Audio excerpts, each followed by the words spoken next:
Salutare dragilor și bine ați direct la un video. Sper că n-ați uitat că noi pe 11 decembrie o să plecăm în Qatar pentru finala Cupei Mondiale. Eu unul de-abia aștept și familia mea. De aceea filmez așa, în așa fel încât să nu vină peste mine ăia trei. Cum noi plecăm cu o săptămână ca să prindem finala ca lumea pe 18. Oricum, Maho și Kahmadi sunt organizatori acolo. Da, și va fi tare campionat.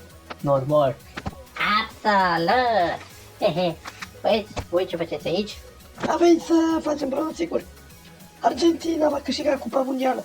Ma nu, mai câștiga fie Spania sau Portugalia. Ba nu, va câștiga Brazilia. Bă, nu, Spania va câștiga, că e cea mai bună din lume. Gata, ho, băieți, ușurel. Gata, ne-am liniștit, ce să facem? Tot Argentina câștiga. Hai nu, Spania, Băieți, nu. Vedeți în finale cine va câștiga și atunci aia va fi cea mai bună. Mie mi se pare corect. Și mie. Și mie. Bun, acesta a fost episodul. Mai vedeți eu, nu uitați lucrurile și eu care obicei vă zic numai bine și... Hei!